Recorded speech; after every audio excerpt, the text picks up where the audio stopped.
नमस्कार। प्रस्तुत है आज का चिंतन। एक जैसी क्षमताएं जन्म से ही प्राप्त करते हुए भी कुछ व्यक्तित्व जिस भी क्षेत्र में उतरते हैं सफलताएं अर्जित करते जाते हैं और कुछ जीवन पर्यंत दीनहीन गई गुजरी परिस्थितियों में बने रहते हैं और किसी भी क्षेत्र में सफल नहीं हो पाते। ऐसे लोग परावलंबी बने जीवन को घसीटते और किसी तरह अवशेष दिन पूरे करते हैं।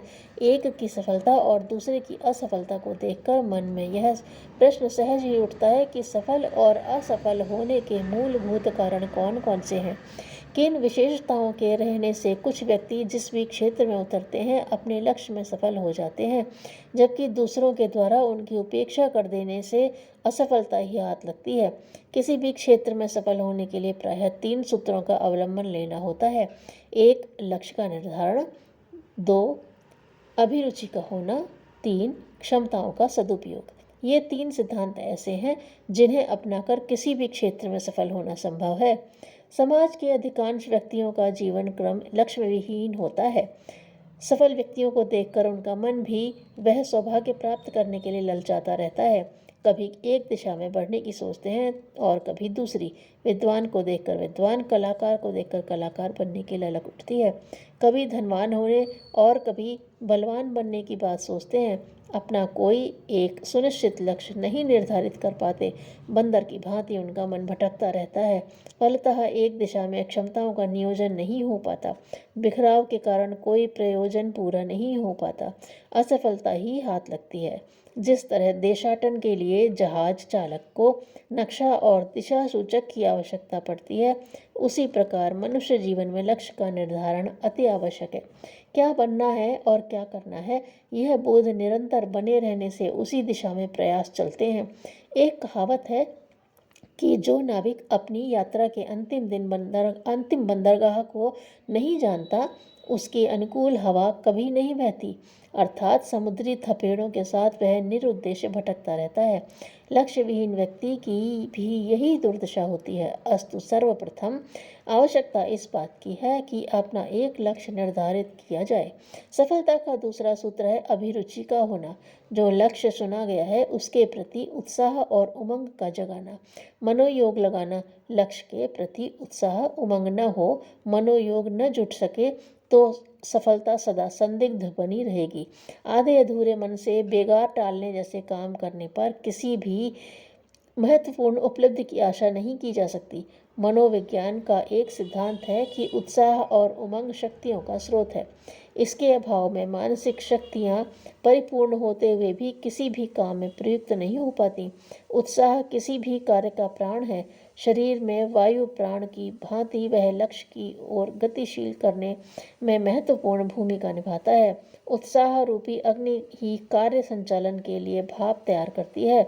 वह युवावस्था का लक्षण है। अतएव अभिरुचि का अर्थ है जो भी लक्ष्य निर्धारित किया गया उसमें पूर्ण मनोयोग जुड़ा हो और उत्साह में कमी न आने पाए। प्रायः किसी भी काम के आरंभ में जितनी अभिरुचि दिखाई पड़ती है उतनी बाद में नहीं रह पाती। फलस्वरूप जितनी तत्परता और तन्मयता लक्ष्य के प्रति सतत बनी रहनी चाहिए, उतनी न होने से आधी अधूरी सफलता ही मिल पाती है। सफलता अर्जित करने का तीसरा सूत्र है अपनी क्षमताओं का सुनियोजन, सदुपयोग। समय उपलब्ध संपदाओं में सर्वाधिक महत्वपूर्ण है। शरीर, मन और मस्तिष्क की क्षमता का तथा समय रूपी संपदा का सही उपयोग असामान्य उपलब्धियों का कारण बनता है। निर्धारित लक्ष्य की दिशा में समय के एक एक क्षण के सदुपयोग से चमत्कारी परिणाम निकलते हैं। शरीर से श्रम करना ही पर्याप्त नहीं है, वरन मस्तिष्क की क्षमता का उसमें पूर्ण योगदान होना आवश्यक है। मस्तिष्क में असीम संभावनाएं भरी पड़ी हैं। विचारों की अस्त व्यस्तता और एक दिशा में सुनियोजन न बन पाने से ही उसकी अधिकांश शक्ति व्यर्थ चली जाती है। शक्तियों के बिखराव से कोई विशिष्ट उपलब्धि प्राप्त नहीं हो पाती। सूर्य की किरणें बिखरी होने से उनकी शक्ति का लाभ पूरा नहीं मिल पाता। आतिशी शीशे पर केंद्रीभूत होकर वे प्रचंड अग्नि का रूप ले लेती हैं। मस्तिष्क की सामर्थ्य के संदर्भ में भी यही बात लागू होती है।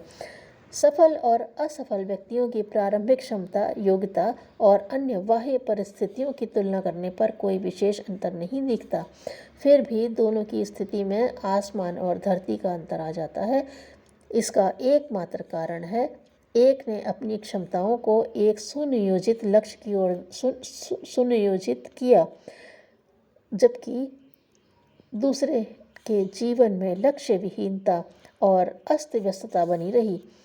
सफल एवं श्रेष्ठ जीवन के लिए यह भी हृदयंगम करना जरूरी है, किंतु मनुष्य जिन परिस्थितियों में जन्म लेता है उसमें पूर्ण रूप से गुणयुक्त बने रहना प्रायः असंभव सा है। दैनिक व्यवहार और लोकाचार में भूलें, त्रुटियां और अपराध होना भी संभव है। अच्छे बुरे का विवेक सदैव नहीं रहता। मनोविकार उठते हैं तो मनुष्य दुष्कर्मों की ओर प्रेरित होता है।